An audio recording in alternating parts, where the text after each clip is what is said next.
Hi, I'm Katrina, and this is Boldly Challenging Ableism.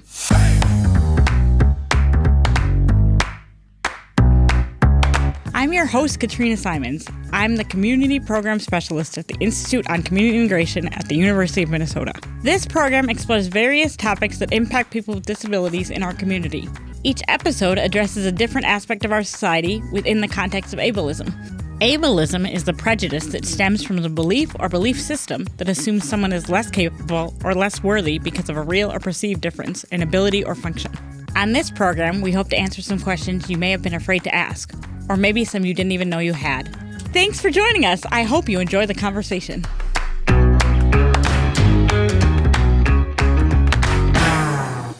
Hi, everybody. Thanks for joining us on Boldly today.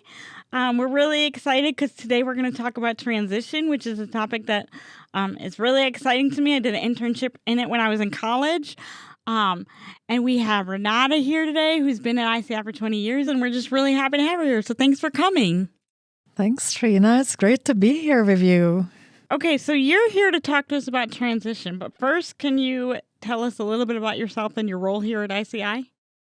Yeah, I would love to. So I've worked at ICI for almost 20 years, and I currently work as a senior researcher and also as sort of the new lead on the education and policy area of ICI. When you started here, where did you start? I started when I was still finishing my PhD in special education and worked mostly with students with disabilities. But then as the years went by, I transitioned to working also with adults with disabilities. Can you tell us why you chose to build your career around working with people with disabilities?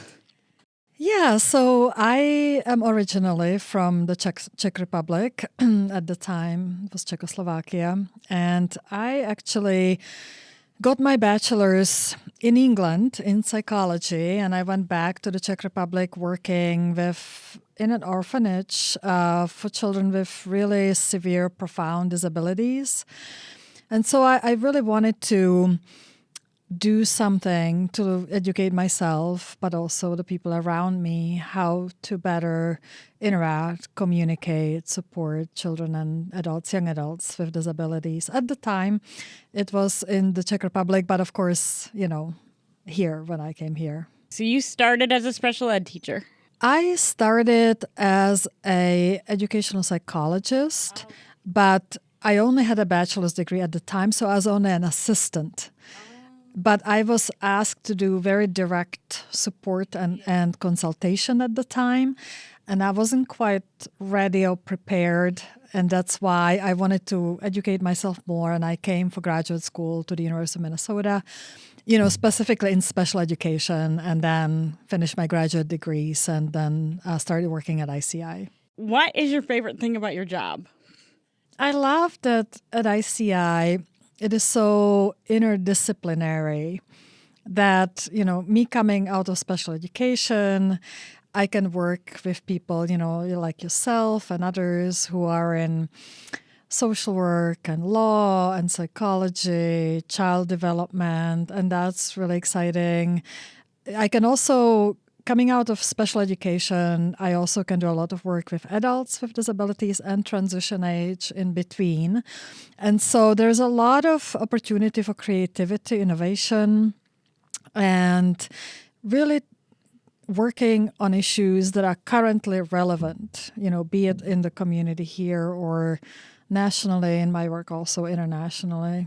Do you prefer working with older youth and adults than you do with children, or are you good with any age?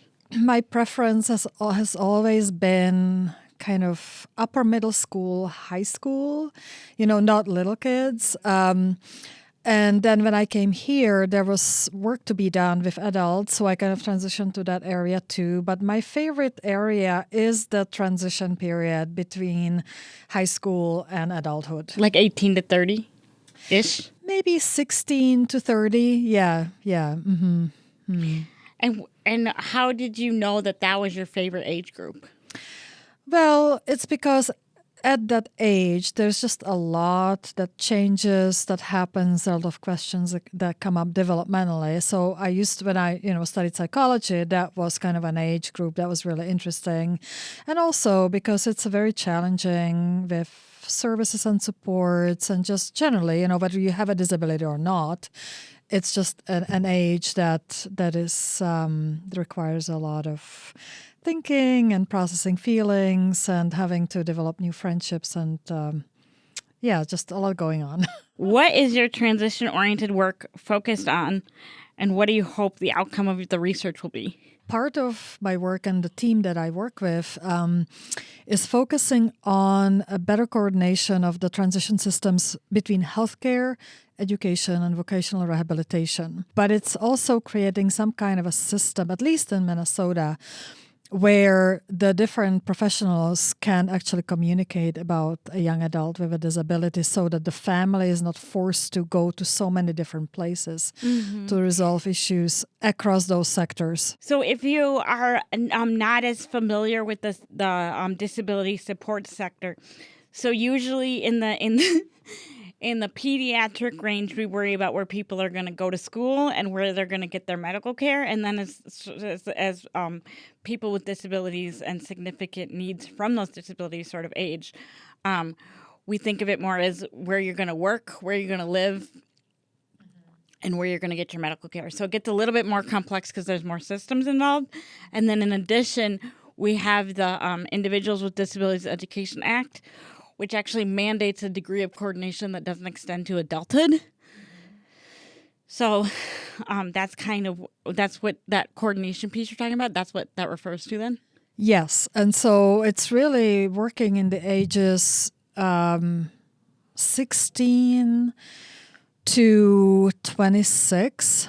And you're right. So in the education law, it goes up to age 22, at least in Minnesota. But then once you, in Minnesota, get beyond the age of 22, then you can work with vocational rehabilitation. And then, of course, you still probably need healthcare, not probably, but most certainly. And the education system is no longer responsible. But the other thing I was going to say about the transition work is that a lot of the times we are so focusing on transition of the young adult to getting a job, right? Which makes sense because the person wants to work, make money, be meaningfully engaged. Transition to living perhaps more independently or living in a different setting. But a lot of the work that we do in transition is actually a little bit more basic, realizing that a lot of the young adults with disabilities, as anybody else, really just want to feel comfortable, in the life that they live. So meaning they're not always stressed out. They've got ways to relax, have friends, participate in leisure activities, and trying to really incorporate just the normal way of feeling good about yourself into the life of a teenager and beyond, right? So everybody can probably use that. So that's a lot of the work. We are trying to remind the systems that it's not just about entering another system. It's really about just feeling good about yourself. So in childhood, I feel like we're really good about using people's strengths and talking about like family-centered care and family-centered stuff and like you having the family help the person. And in adulthood, I feel like it's more all about like how much we cost. And I think that conversation needs to change. Yeah, there's a lot of that. There's a lot how you're going to contribute to society. And that's important. But also it's about, are you feeling well enough, and happy enough to contribute to society? Right. What is something that you want people outside the disability community to know about the transition age range? The child in the transition age group usually has very similar thoughts, very similar feelings. And so something we just talked about, that everybody is thinking about having something meaningful to do. So be it a job, being volunteering, but also participating with their friends. And having friends and having the opportunity to choose their friends. Yeah, no, not always being stressed out, filling out all these applications for jobs all the time, filling out applications for disability social security. It's really just also being part of the community. If you go to the store, if you go to the Y, just having a regular interaction with people who are there, whether we have a disability or not. One of the things that I feel like I've noticed was people were so excited about encouraging choice when I was younger and when I was little and teaching me about that.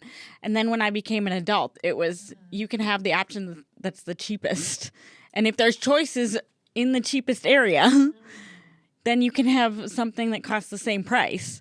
But if there's only one choice that's the cheapest, you have to go with that choice. And I didn't sort of fully appreciate that. There's so much emphasis and money focused on child development and education. Once you turn 18 or 22, it's almost like, okay, now you're an adult.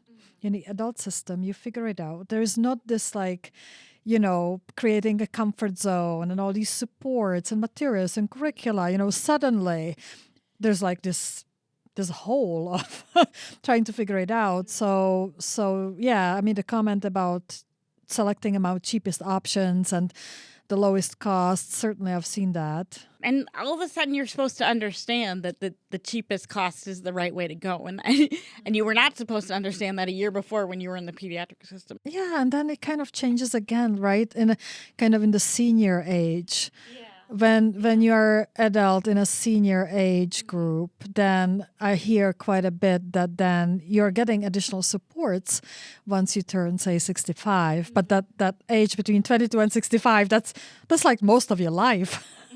Or like you can have, if you have trouble cooking, say when you're older, you can have like Meals on Wheels, which is great. It's a great organization. Or you can have Mom's Meals, but like, what if you still want help cooking your favorite foods? If you can cook when you're younger, wouldn't you still want to have that experience when you're older? Yeah, many people would, because for many people, it's a very meaningful activity. They enjoy it. It's relaxing. It's relaxing for me. But the one thing that I feel like is exciting with the transition age is that we haven't been doing it for that long.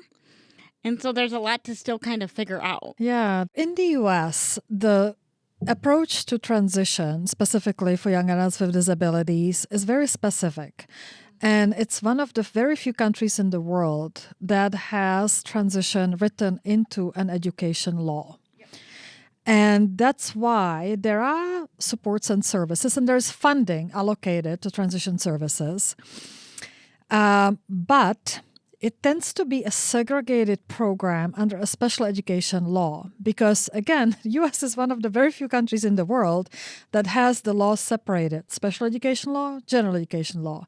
And so the transition, while it has its merits, also tends to be one of the most segregated aspects of education in the U.S. Which is weird because we talk about inclusion all the way up to that. We do. And yet, I'm not saying every single school district, but many districts have sort of a building that's called a transition program that is just for people with disabilities, right? And so I mean, I don't want to go as far as, call it the I word, but oftentimes that's sort of what it feels like. Yeah. I remember when I was in high school, I had a very obvious disability and I needed supports for that disability, but I almost had to prove that even though I needed supports, I could stay with the kids without disabilities because the other option was they had rooms specifically for the people that needed supports.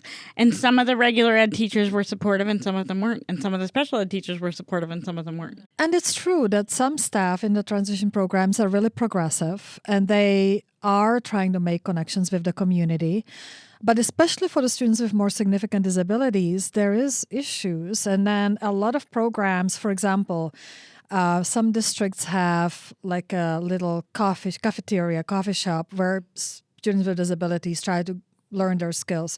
There is the bike shop. There is a wood carving shop, right? It's all wonderful, but it's still within the walls of that building. And if we talk about community inclusion, I think one has to question to what extent it's really promoting community inclusion or, leading kind of in the philosophy of sheltered workshops and things like that. And a sheltered workshop is where someone who has a disability goes and spends their time away from other people without disabilities instead of being included in the community. And we're going to talk about that in a later episode, but just for our listeners, that's what a sheltered workshop is. You've done quite a bit of international work in the areas of disability and special education. Can you tell us a little bit about that? Yeah, so I do quite a bit of work in Eastern Europe, Armenia, Ukraine, of course, Czech Republic, Southeast Asia. So that's India, Bhutan, for example. And what I love about international work is that, apart from sharing knowledge and curricula and having dialogue with teachers and parents, young adults with disabilities there, it really has shaped my work at ICI. In the research methodology that I use, the context I think about, understanding that not everybody has the same policies and laws. And so it's just been really enriching in the way that I think differently about the work here. Compared to the other countries you've worked in, would you place the U.S. on the progressive end of the range or on the more conservative end of the range in terms of inclusion? In terms of inclusion, so it's interesting, right? So the United States is a developed country, and there are other developed countries. And I'm not the only one to say that usually you measure the level to which the country is developed, how they treat people with disabilities and people from other disadvantaged groups. So I would say that the U.S. is quite progressive, has invested a lot of money into supporting people with disabilities and their families. That said, there are many countries in the world who have signed and ratified the Convention on the Rights of Persons with Disabilities, and U.S. has not ratified, although U.S. has its own laws that fulfill that need, I guess, in many ways. The other thing I would say about inclusion is that, U.S. and many other countries have history of institutions. Well, there are many countries in the world that are not developed, that have never have institutions. And so there are some aspects of countries that are not as developed that actually have in many ways a more meaningful level of inclusion than what we have in the many parts of the US. But do they not have institutions because they can't afford them? Because my dad goes to, he does some outreach work in Central America, and they don't have institutions either, but they just leave their people with disabilities in the closet sometimes because they can't get them out in the community. There is that. And sometimes it is lack of finances because they didn't have the money to even think about and build these institutions. Right. But there are also countries that are not developed who have built the institutions for the reason of, hiding people away from the rest of society. I mean, that's not to say, you gave the South American example, I can give an example from India where they also are kept in closets in many parts of India. And so it's not as clear-cut and always straightforward. So you would say that it runs the gamut. There are people that keep people, secluded because they can't afford to have them included because it does cost more money. But there are also people who could afford it and do not include. Yeah, and also, there are countries who there is more of a family and community spirit, perhaps because it's not so industrialized, where naturally they are part of the village sort of activities during the day or on the weekend, or they're part of various religious rituals. They're part of other happenings, festivals, and they don't have to come with staff or, with paid supports. They're just coming there with their family. Nobody even thinks about them as being part of a different support system. They are just there because they're part of the community. The example I had in mind was Bhutan.